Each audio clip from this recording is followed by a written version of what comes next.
Hey everybody, hoping this time the video will work first time. I figured out what I was doing wrong, I believe. So hopefully I can get it right this time. Here we go, internal microphone, yes. Sorry, just had to make sure I had it right because that was really a pain last week. So week 2 done. Great week. We started off with reading 3 chapters about 3 different styles of leadership. It was the skills approach, behavioral approach, and then situational approach. And I think all of you found things that you liked and benefited from in reading and studying each of those models.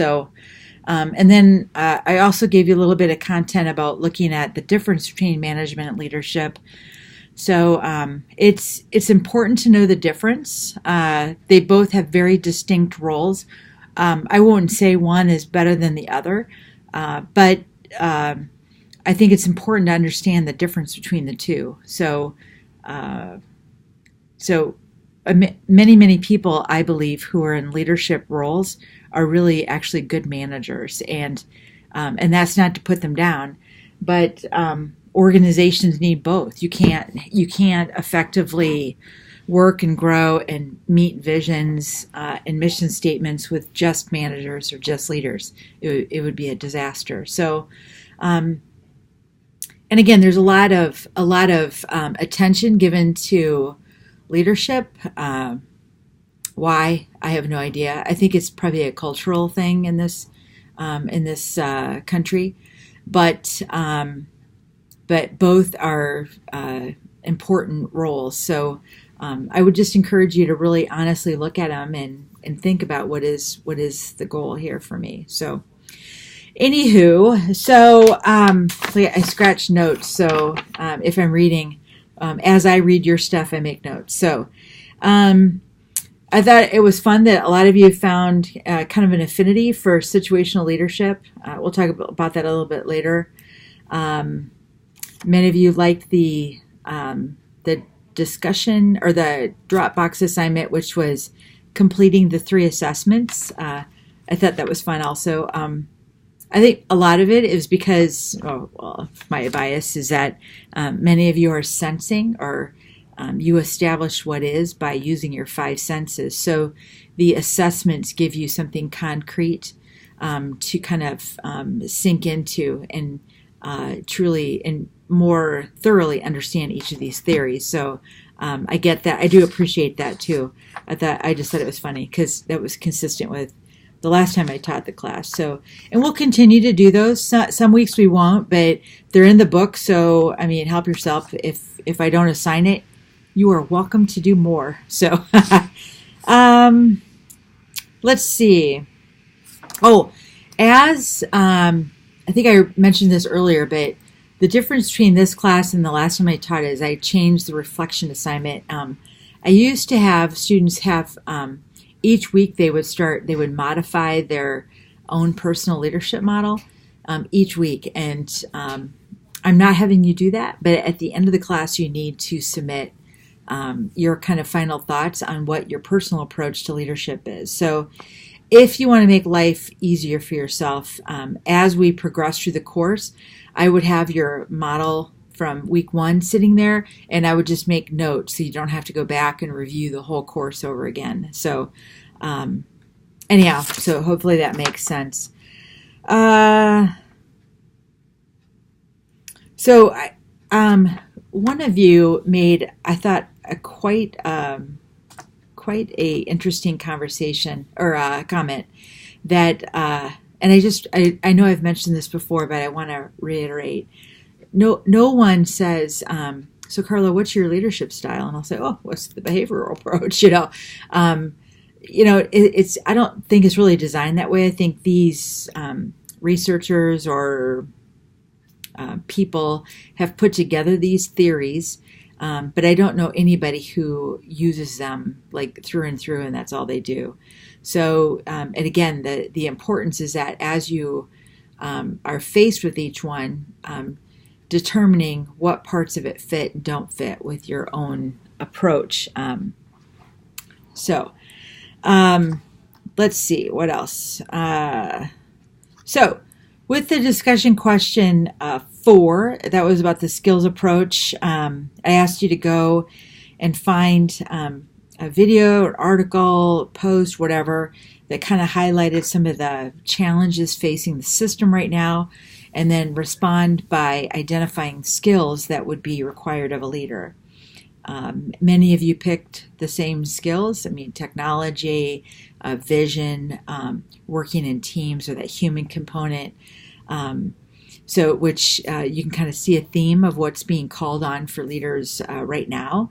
But I think more importantly, what I hope you get out of it is that things change.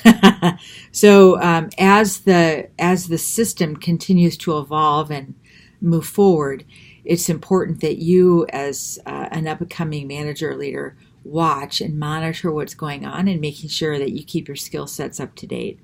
I've had a couple people do, I think it was last term, do project or capstone papers around the EMRs, electronic medical or health records, and just a good example of that is clinicians are often, I mean, back in the day, weren't taught how to use an EMR. So a lot of them are rebelling against it and complaining and kind of throwing fits. And even if it's not that, they are really struggling with how do they continue to practice medicine the way they were taught, the way they were learned how to do it with this new thing in it. So the moral of that story, I believe, is to pay attention to what's coming and making sure that you're up to date on it. So, back in the day when I first started in higher ed, we were just getting desktop computers. We used to do a lot of work by paper. So learning how to use technology is certainly not my comfort zone, but it's required, and I've had to learn to develop that ability, as well as many other things. One of the more latest things I'm dealing with is to and I don't know if many of you have heard, but the program is going to be changing next year, and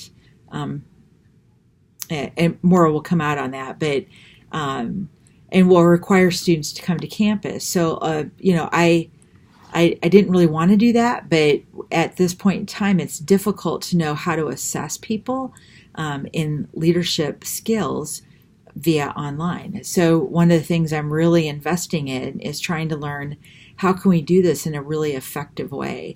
I do believe it can be done, but it takes a very kind of next level, or as my daughter would say, extra approach to online education. It's not just posting stuff up there and then responding asynchronously. It's going to require synchronous time. So anyhow, so that's something that I'm working on. Years ago, I would have never even thought about it. So, but you just have to kind of keep yourself going. And honestly, I mean, it gets exhausting after a while, but it is what it is. So anyhow, so that's skills approach, behavioral approach. Interesting discussion. I could identify with every one of you with your examples of good and bad behaviors. Unfortunately, a lot of the leaders that I've worked under, there's been a lot of bad behavior. So that's probably a topic of discussion for later. And I've had many students approach me over the years saying, what do you do when you are trying to develop yourself, but you work under this, sad excuse for leadership and management? How do you protect yourself from not becoming that? Because much of leadership is learned, at least in the past or recent future, is learned by observing other people. So you learn, you observe, and then you replicate it. So if you're replicating somebody who's not good, that's going to be bad for you. So if you know better because you are reading or keeping up to date that what you're experiencing it isn't good, how do you protect yourself? And my advice always back to them is make sure you're a good student and keep yourself grounded in the research and the contemporary view of these topics, and then expose yourself if it's not in that big L situation, like in associations or clubs or church or community groups or wherever. Keep yourself exposed to good leadership, even if it's not at work.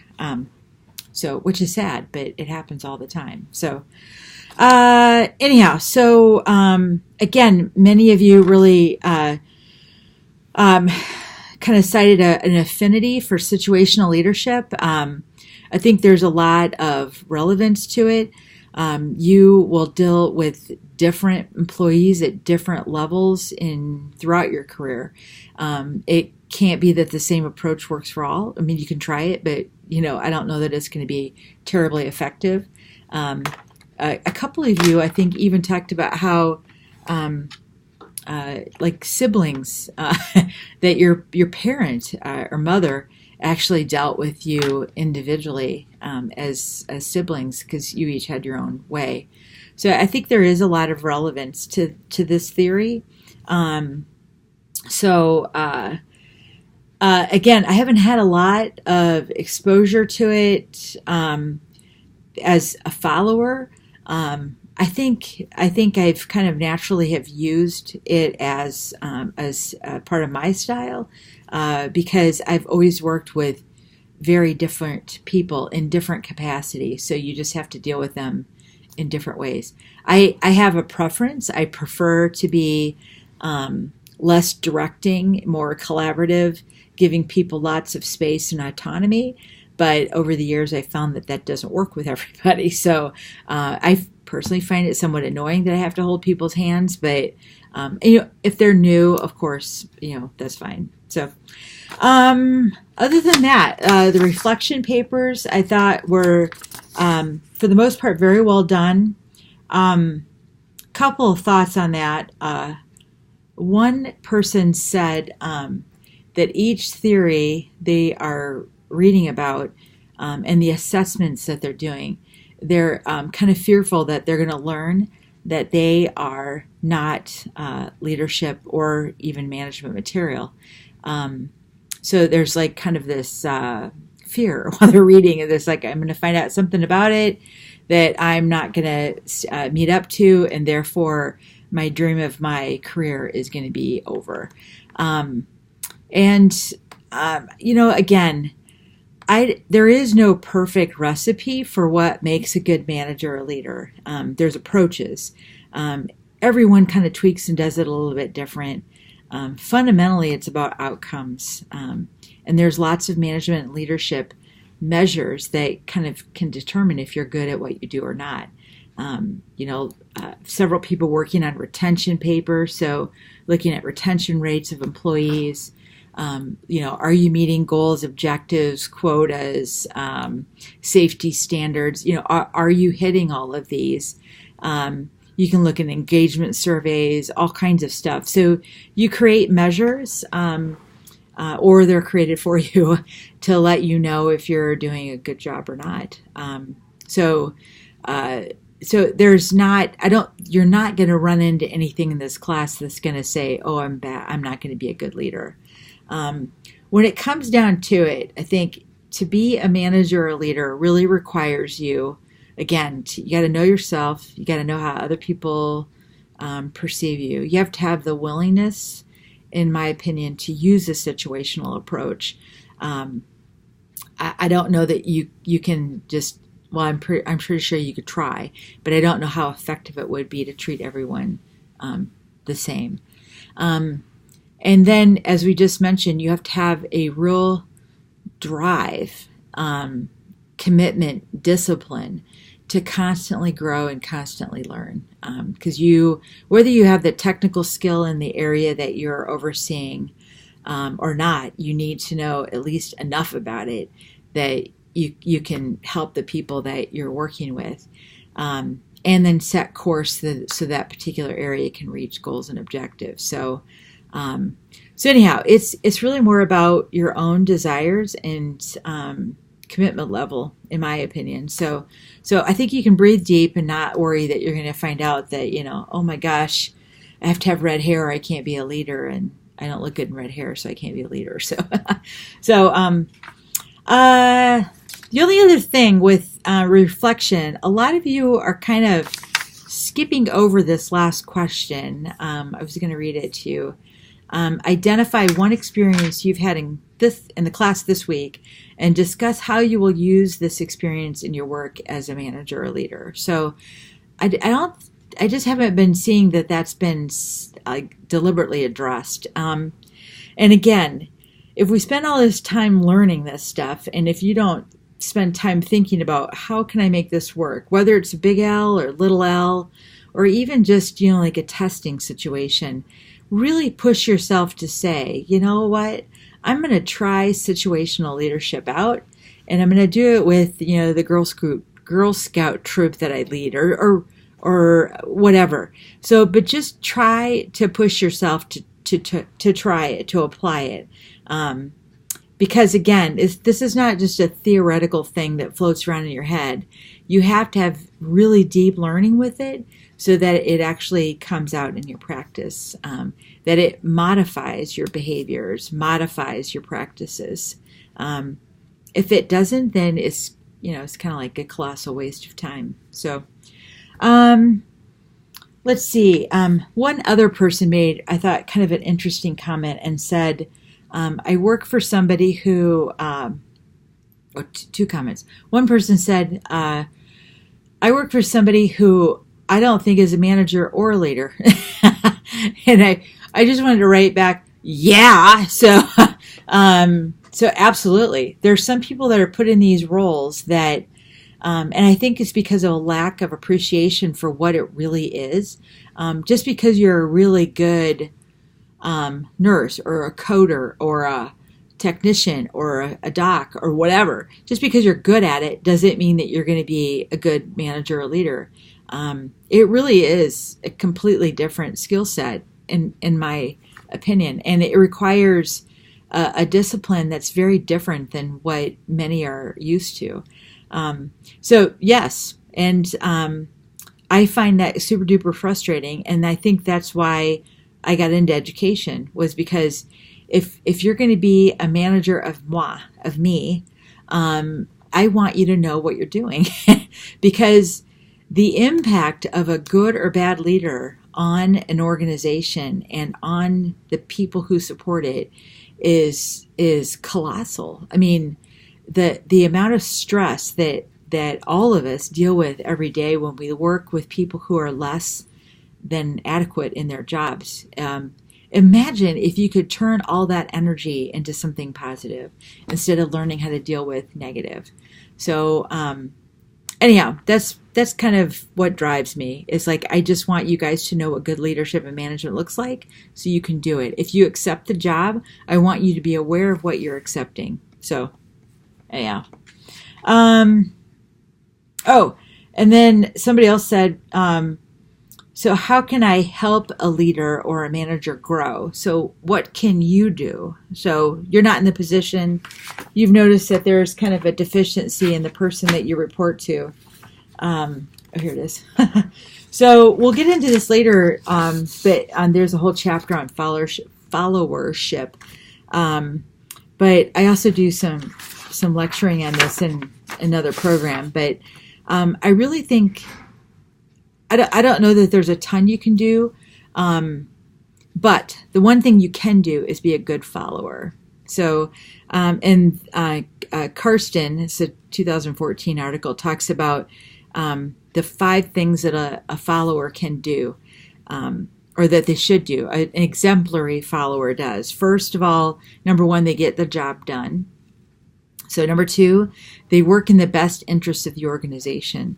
and their mission. So you're constantly kind of using that as your litmus test to, the work that you do, constantly making sure that you're supporting it. Also challenging leaders when it's appropriate, and in an appropriate way, not attacking or, embarrassing them, but challenging the leader when appropriately and when you're appropriately invited to. Support the leader. So if the leader has a good idea and you can see that it's going to support the organization in achieving a goal or objective, not just through your mouth, but it's good to vocalize your support in a meeting. Say, I agree with Bob, and how can I help, Bob? So I think that's important, but then also taking it to the next level and actually doing the work. And then finally, you can learn from leaders. So as a follower, you learn how to lead by watching other leaders. So, and of course, always using what you know about leadership to make sure you're learning it the right way. But a lot about what I learned in running an academic program, I learned from a leader that I worked for.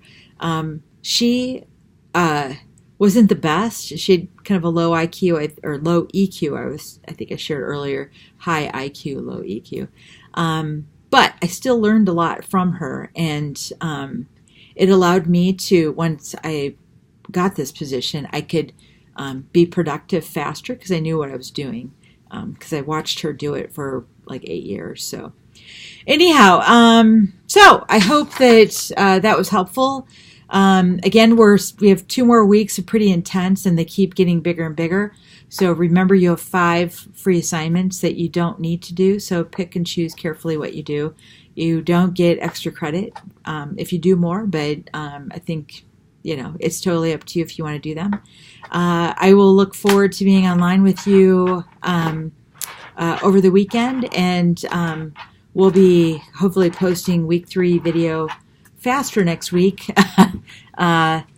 Anyhow, so if you have any questions or concerns, I would prefer to hear about it now than later in the class. If there's something that's frustrating you or what have you, let me know, because I can try to fix it now. If you wait and tell me how horrible something was in the evaluation of the course, then there's not much I can do about it because we're done. So anyhow, have a great week. I think spring's here, so at least in Rochester. So I will talk to you soon. Have a great week. Bye.